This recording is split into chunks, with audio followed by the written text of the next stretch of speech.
All right, we started disassembly already. Lynn's got his grill. He's going to hang it on the wall at home. I'm just checking the fit of the grill and the grill opening. Yeah, it looks like it might be a little trimmy. Not sure how that surround works, but anyway, that's a cool looking front end for sure.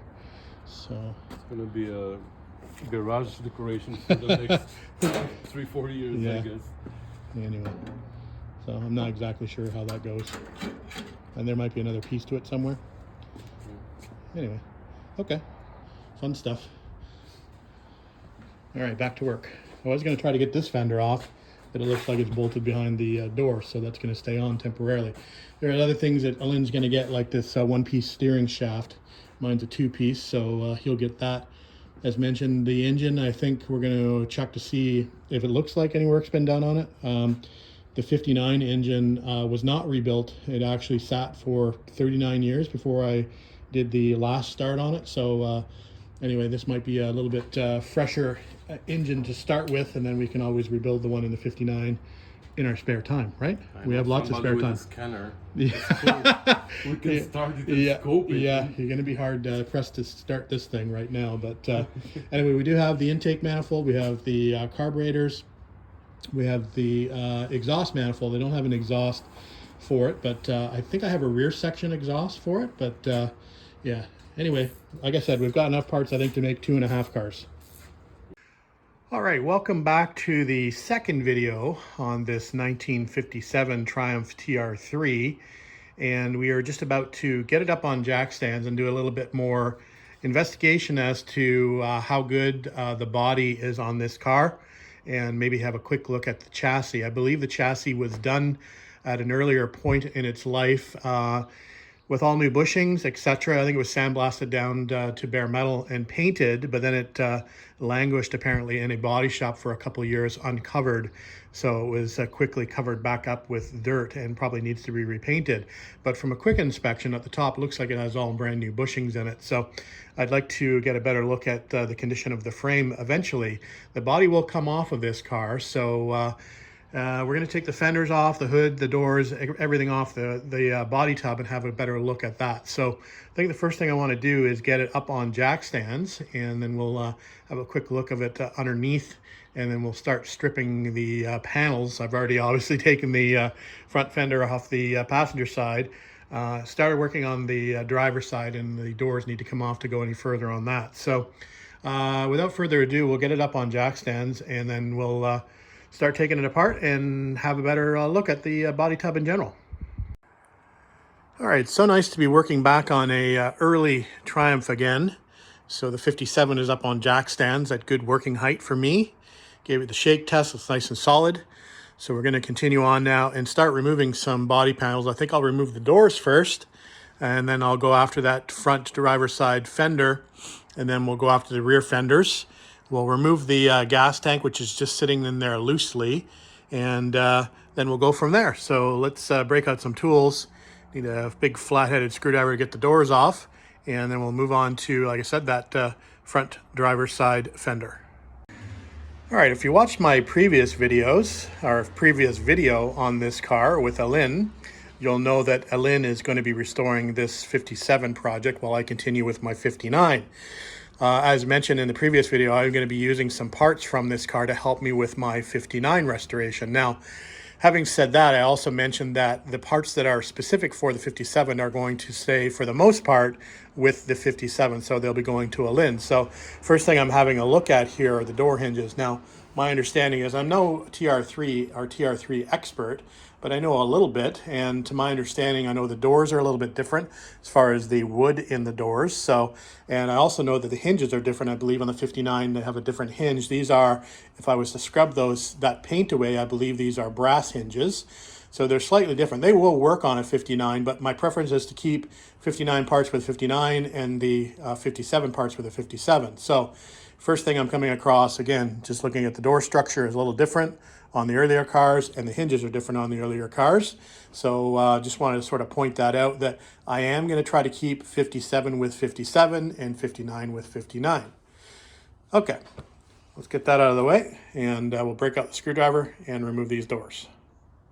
All right, we've got the doors off successfully. We've got the bonnet off successfully, and we're rapidly accumulating body parts against the side of the garage wall. I think what we'll do now is, in order to get these rear fenders off, they're bolted pretty solidly to the body on here.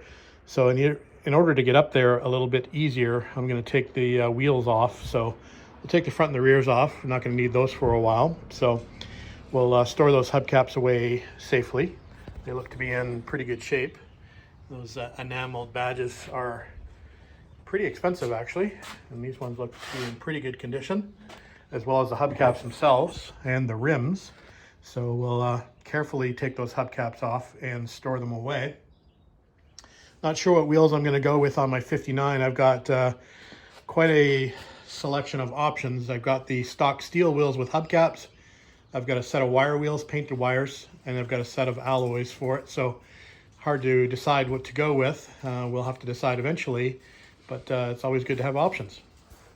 All right, let's take those caps and tires off and get on to removing the rear fenders. All right, made pretty good quick work of getting those body panels off. I'm pretty familiar with these cars. It's the fourth one I've taken apart to restore, so can pretty much do it blindfolded. Anyway, we're at the point where we can't really go too much further as far as panel removal is concerned. Everything is off the car, even the gas tank out, transmission covers out.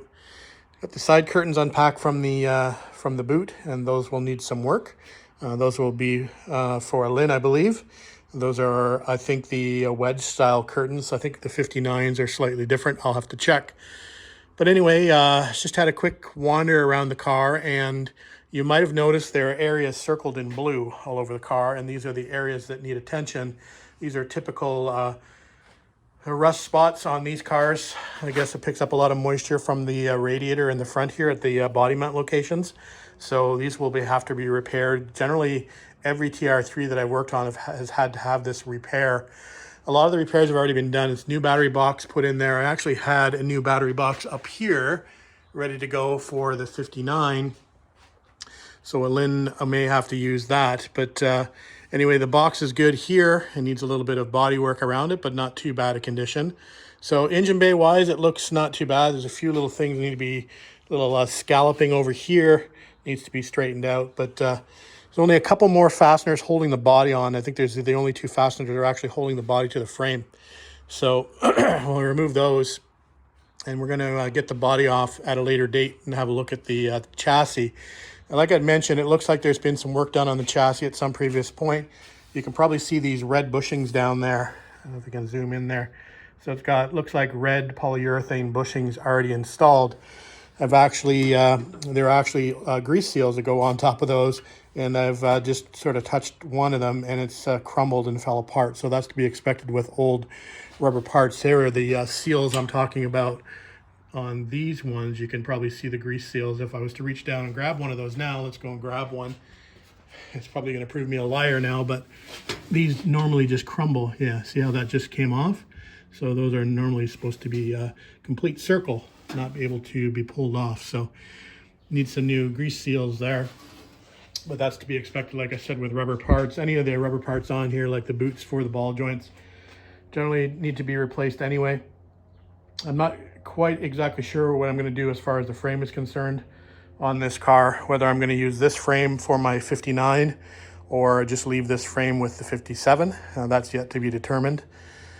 Some work to be done here on the sills. We've got a little bit of a separation between the sill and the body tub. I'm not actually sure if the sill has come detached from itself, because I know these are prone to have bad welds, so I'll have to do a little bit more investigation there. But some work needed up here where the windscreen attaches. Obviously, anything circled in blue is a problematic or identified by, I guess, the body shop previous to me. The sills look pretty good. The floors look pretty good. This area back in here looks much better than what my 59 looks like. The floors have had some patches up the front. You can see there. I don't know if I want to dig into that too much. I might open a bit of a can of worms, but there has been some repair there, but the floors are solid otherwise, and the sills are solid. The trunk floor looks very good compared to my 59 project, which was pretty much non-existent. And I've got a lot of repair areas up here on the top. In here, we've got a bit of oil canning going on where the gas cap goes, and a few more circles of areas of concern. I'm not sure what happened here, but it looks like it's had some sort of impact downwards here. You can see how this is sort of crushed here. I'm not sure what exactly happened there in that area, but it looks like some areas have been pulled out there with a dent puller probably. So lots of areas of thin Bondo. This area looks pretty good back here. I'm not sure whether I'll be able to get these captive nuts out, these fasteners out. I haven't tried that yet, but the nacelles for the tail lights look pretty good. At the back here on the rear valence, it looks pretty good. There's some areas of concern. I think I see some holes down here in this corner. Looks a little thin, but looks not too bad overall. Inside here, it looks pretty good. Normally there's an area of repair that's required where the body mounts are, but it actually looks pretty solid. There's some surface rust in there, but I've just reached in there with my hand and sort of scraped that away. So it doesn't look like I need to replace the body mounts back here, which would be great, which would be good. The closing panels look pretty good here as well. Again, I haven't got under the car yet, but these panels look good. These closing panels back in here look good. The vertical piece looks good. The fender wells look good. Again, normally these are all on my cars that I've worked on. There's been a lot of repair required in this area along here, but this actually looks very good. It's still got the original captive nuts, and thankfully the previous owner put some copper anti-seize on the bolts, at least for the rears, and they came out easily enough. So some areas of concern here, a little bit of a hole, and some getting a little thin there as far as the metal is concerned. And again, over to the sills on this side. This side's much better up here for the windscreen attachment. Another small area of concern there. And again, the same thing with the sills down here. It's been a bit of repair work down in here. So figure out what we need to do there. These are in good shape, as are these. Those generally rust out quite a bit, I find, as well. Been a bit of a repair down here in the footwell area. But other than that, it looks pretty good in here. So yeah, I think I'm pretty happy with the purchase. Little vent flap here. So it's going to be interesting to do some comparisons between, like I said, my 59 body tub and this 57. I know for a fact that the front, I believe, on my 59 is different because of the difference in the front valence on these cars. I think mine just has the depressions for the headlight versus the holes. So we might have to retrofit that if I decide to use this 57 tub on the 59, which is what I'm thinking of doing if you haven't guessed already. So yeah, it's looking not bad. A little bit of something there at the bottom of the foot box, but again, it's looking pretty good. Something to work with. A lot of this areas I've pointed out are much better on this car than the 59. Eventually, I'll bring the 59 here on the left-hand side of the garage, and we can do a comparison so you can see what I'm talking about. So, all right, guys, that's it for now. We're going to put it into this video. Like I said, I don't think I can go too much further. I think the next thing I'll probably do is probably take the radiator out, and we'll probably take these bolts that are holding the body down at the front out. These two fasteners here seem to be the only ones that are actually holding the body onto the tub. There is an alignment issue with the floors and the frame holes, but that might just because there's only those two fasteners there, and this body shifts pretty easily when you start pushing on it. So hopefully those holes will line up with the frame. That could be an area of concern if they don't. Could mean lots of rework, but we'll get there when we get there.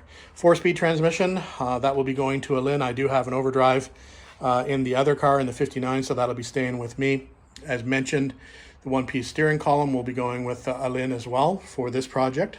So again, I need to figure out from I know there was a change from 10-inch drums to 9-inch drums on the rear of these cars. I'm not sure if those are 10s or 9s. I can't tell by just looking at them. So we'll have to do some measurements there. So again, we're going to kind of keep track of the parts. I am aware of some changes between the 57 and 59 right off the top of my head.